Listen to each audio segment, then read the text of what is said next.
ассалому алайкум шунавандаҳои гиромӣ. гуфторамонро аз силсилаи хониши адабӣ оғоз менамоем.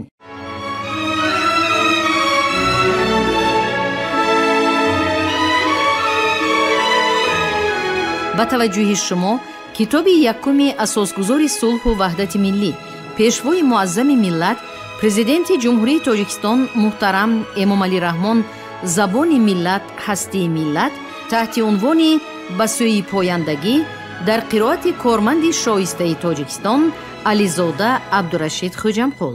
гуфтори 42.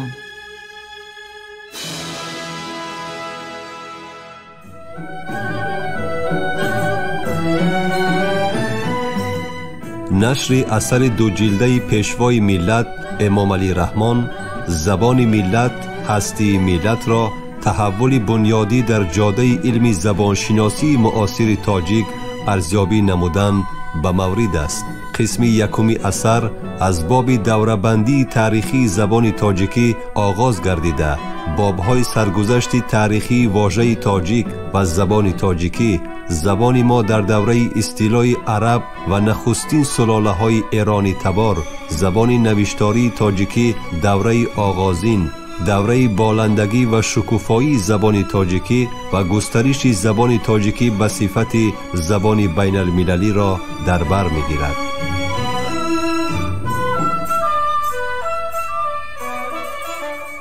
فردوسی میگوید به غزنین مرا گرچه خون شد جگر، ز بیداد آن شاهی بیدادگر، کز این هیچ شد رنج 30 سالم، شنید از زمین آسمان نالم. اگر شاه را شاه بودی پدر، به سر بر نهادی مرا تاج زر، وگر مادری شاه بانو بودی، مرا سیم و زر تا بزانو بودی. ز بد اصل چشمی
موضوع اساسی شاهنامه ستایش دانش و خرد، ترغیب وطن دوستی و وطن خواهی، پیکار نیک و بد، مبارزه داد بر بیداد می باشد.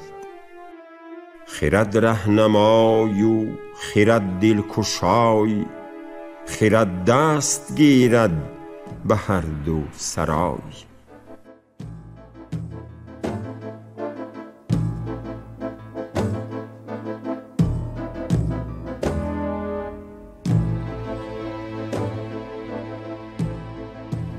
توانا بود هر که دانا بود، ز دانش دلی پیر برنا بود.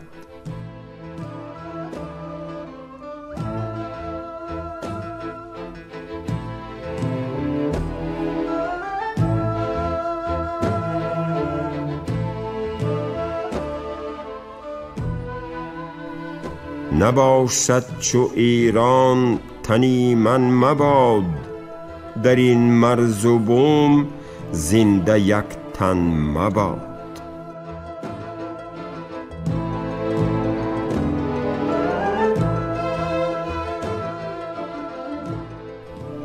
بیا تا جهان را به بد نسپریم، به کوشش همه دست نیکی بریم. نباشد همین نیک و بد پایدار، همان به که نیکی بود پایدار.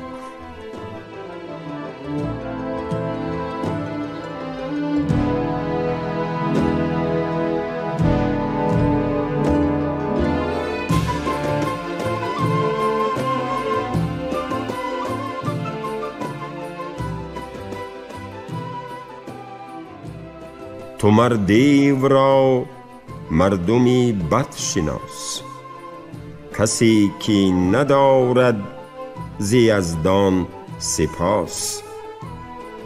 کسی کو گذشت از رهی مردمی، ز دیوان شمر مشمر از آدمی.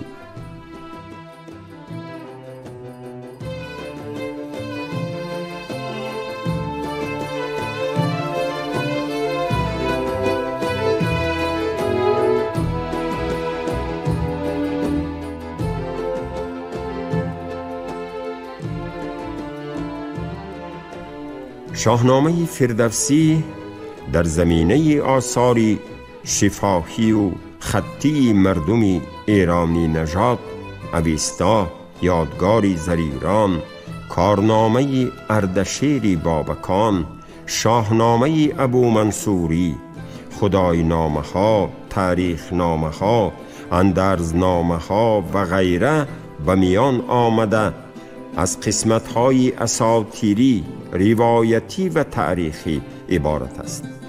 قسمت تاریخی شاهنامه مربوط به دوره اشکانیان و ساسانیان بوده، با حمله عرب به ایران و شکست دولت ساسانیان انجام می یابد. در خصوص ویژگی های زبانی شاهنامه در فصل علاهیده مفصل تر سخن خواهیم گفت.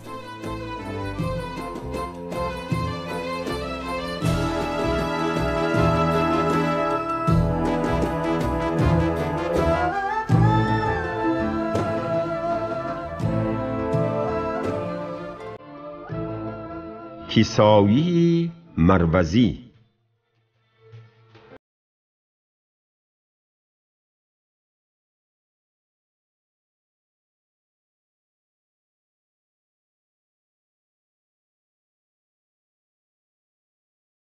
ابوالحسن علی ابن محمد معروف به کیسایی مروزی که خود او در بابت وضع و حال و تاریخ دقیق تولدش خبر داده است. به 341 رسید نوبت سال، 4 شنبه و 3 روز باقی از شوال. بیامدم به جهان تا چی گویم و چی کنم، سرود گویم و شادی کنم به نعمت و مال. ستروار بدین سان گذاشتم همه عمر، که بردگشته فرزندم و اسیر عیال.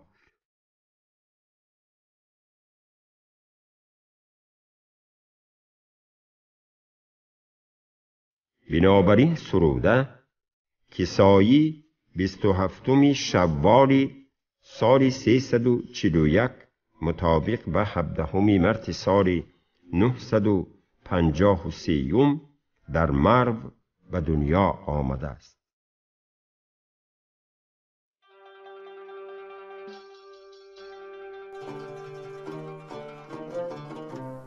کسایی پرورده خان نعمت سامانیان بود و پس از فروپاشی دولت سامانی و زوال حکومت این خانواده از نابسامانی های دور و زمان زبانی شکایت گشاده است. به وقتی دولت سامانیان و بلعمیان چنین نبود جهان، با نهاد و سامان بود.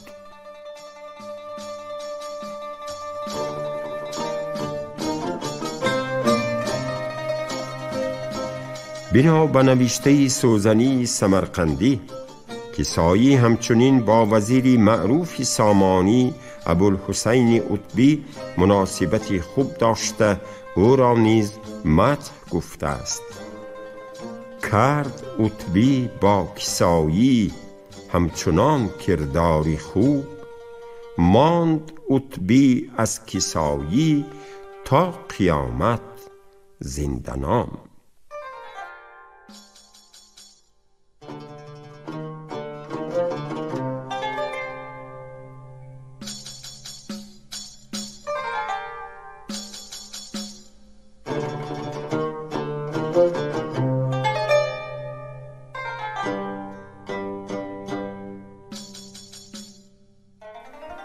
کسایی در آفرینش مضمون‌های دقیق و باریک و توصیف‌های دلکش و رنگین با زبان مادری ذوقی سلیم و طبعی رسا داشته است. گل نعمتی است هدیه فرستاده از بهشت، مردم کریم تر شود اندر نعیم گل. ای گل فروش، گل چی فروشی برای سیم؟ و از گل عزیزتر چی ستانی به سیم گل؟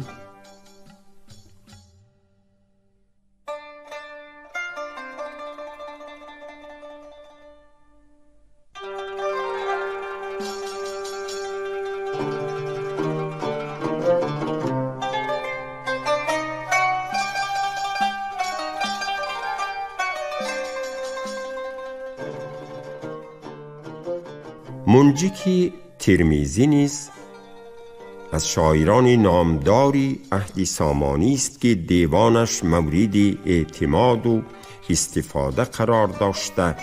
به قول ناصر خسرو در سفرنامه، قطران تبریزی دیوان منجیک و دیوان دقیقی را پیش ناصر خسرو آورده مشکلات فارسی را از او جویا شده است. شعر منجیک در تذکیره های اشعار و فرهنگ های تاجیکی فارسی به صفت شاهد لغوی فراوان استفاده شده است که دلیل واضح مهارت و استادی او در کاربست لغات و عباره های تاجیکی فارسی در این می باشد.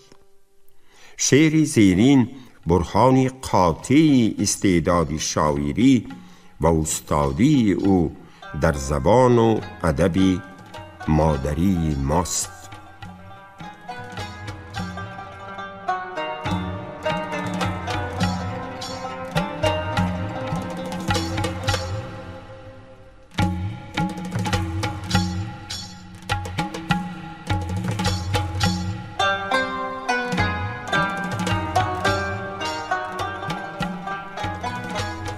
ای خوب تر ز پیکری دیبای ارمنی، ای پاک تر ز قطره باران بهمنی.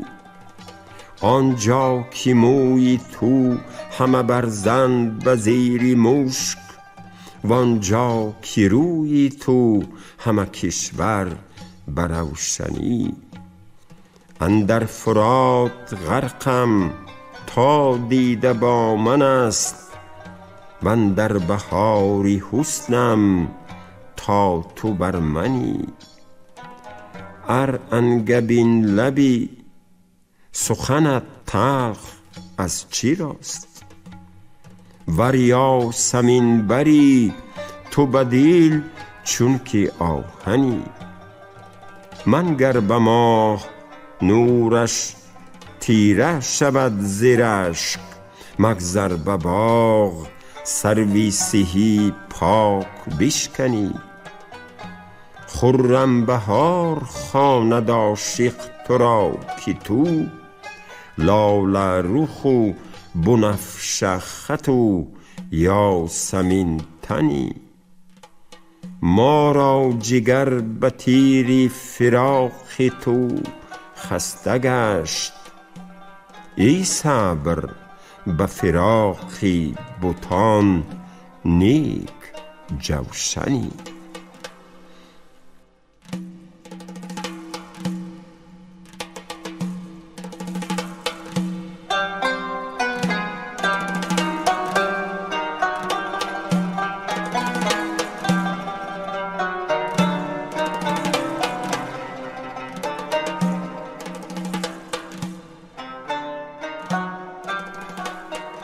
چنان که می‌بینیم در شعر مذکور علاوه بر تصویرهای زیبای شاعرانه، همچنین کلمه‌های مرکب انگبین لب، یاسمین بر، خرم بهار، لاله رخ، بنفشه خط، یاسمین تن مورد استفاده قرار گرفتند که شاید برخی از اینها ساخته ذوق خودی منجیک باشد.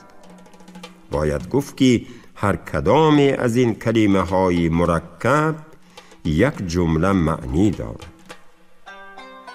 انگبین لب بوتی است که لبانش مثل انگبین عسل شیرین است و از آن سخنان دلنشین بیرون می آیند. یاسمین بر یا یاسمین تن بوتی است که بدنش مثل گلبرگ های یاسمین سفید و دلرباست و غیره. در شعر جای کلمه تنگ است، ولی دامن معنی باید فراخ باشد.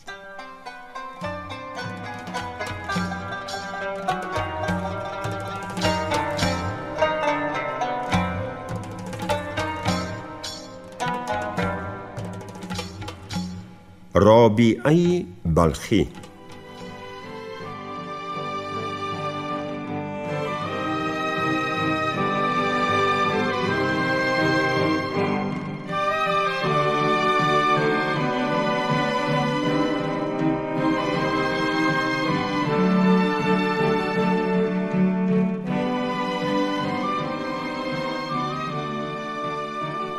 رابعه بنت کعب قزداری بلخی از نخستین بانوان سخنسرای عهد سامانی است که به زبانهای تاجیکی، فارسی، دری و عربی شعرهای عاشقانه جذاب و رنگین سروده است.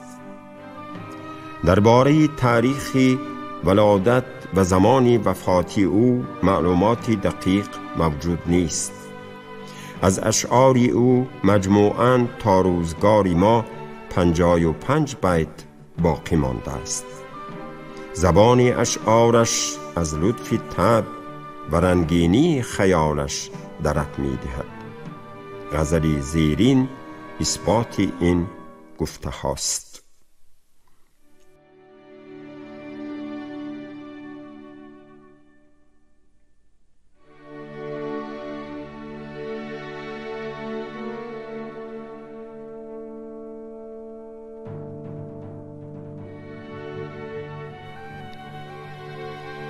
عشق او باز اندر آوردم ببند، کوششی بسیار نامد سودمند. عشق دریای کرانه ناپدید، کی توان کردن شنا ای هوشمند؟ عشق را خواهی که تا پایان بری، بس که بپسندید باید ناپسند. زیشت باید دید و انگارید خوب، زهر باید خورد و انگارید قند. توسنی کردم ندانستم بسی، کز کشیدن تنگ تر گردد کمند.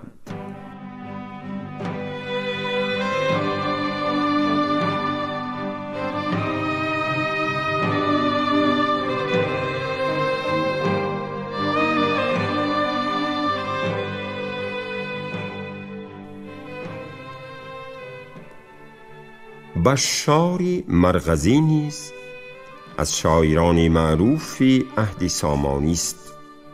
او بعد استاد رودکی دومین شاعری است که از او تا روزگار ما یک قصیده زیبای خمریه عبارت از 31 بیت باقی مانده است.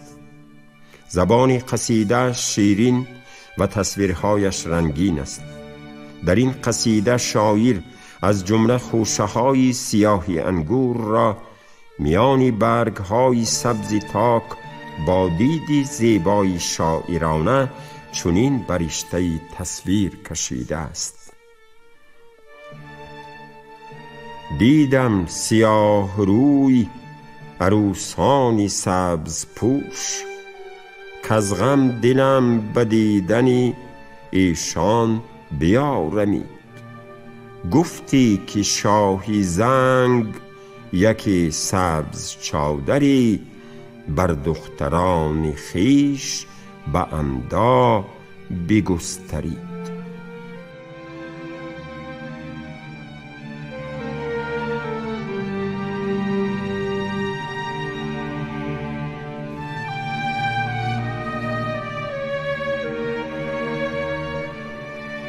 شاعران دیگری عهد سامانی ابوالعباس ربینجنی هم عصری نصر ابن احمد و نوح ابن نصر سامانی، ابو زرعی معمری جرجانی، ابو شعیب صالح ابن محمدی ربی، ابو المؤید رونقی بخارایی، استغنایی نشاپوری، بدی بلخی، بوللای ششتری، بولمثل بخارایی، ترکی کیشی ایلاقی، جنیدی، جویباری بخاری، خبازی نشاپوری، خسروانی، خسروی سرخسی، طاهری چغانی، عماری مروزی، فرالاوی، معروفی، قابوسی ووشمگیر، لبکری و دیگران، هر کدام با اشعار و آثار دلپذیر در رشد زبان و ادب ما خدمت باسزا کرده اند و از خود نامی نیک در صفحات روزگار باقی گذاشتند.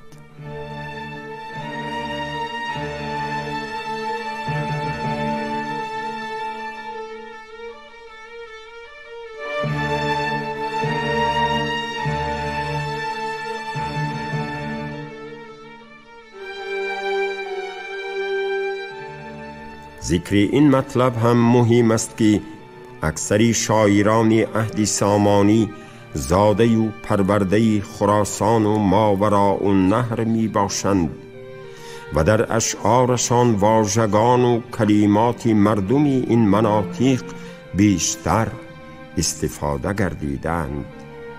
از این رو فهمیش معنی اصلی بعضی از این واژگان و کلمات برای شاعران فارسگوی غرب ایران زمین چون قطران تبریزی مشکلات پیش آورده است، چنان که قطران در این امر از ناصر خسروی قبادیانی مدد جسته است.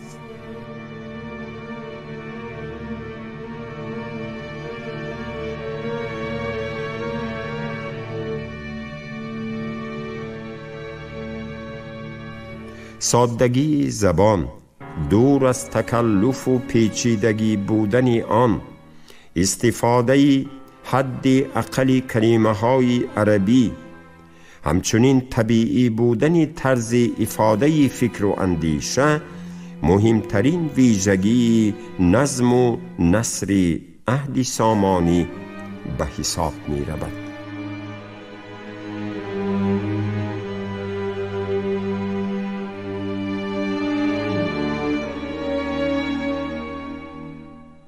زیر فصل دوم، ویژگی های زبان تاجیکی در عهد سامانیان.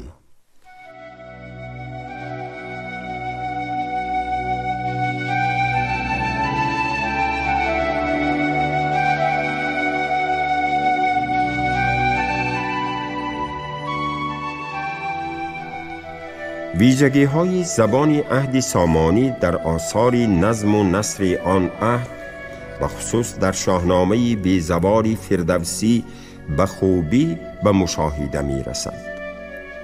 به اندیشه محققان، شاهنامه از زمره آن شاهکاری های زبان و ادبی ماست که در وی کلمات و اصطلاحات عربی کم استفاده شده است. به عبارت دیگر، شاهنامه فردوسی گنجینه بی‌بهای واژگان و اصطلاحات قدیم و اصیل تاجیکی محسوب می شود. از اینجاست که اکثر مؤلفان و مرتبان فرهنگ و لغتنامه های تفسیری تاجیکی فارسی از لغت فارس اسدی توسی که بعد 45 سال وفات فردوسی در سال 1065 تدوین شده است تا صحاح الفرسی، هندوشاه نخجوانی، تحفت الاحباب حافظ اوبهی، فرهنگ جهانگیری حسین اینجو، فرهنگ آنندراج و فرهنگ های تفسیری بنیادی معاصر مثل لغتنامه علی اکبر ده خدا و فرهنگ زبان تاجیکی مسکو 1969 برای آوردن شواهد هنگام تفسیر کلمات و واژگان جداگانه به شاهنامه فردوسی مراجعت کردند.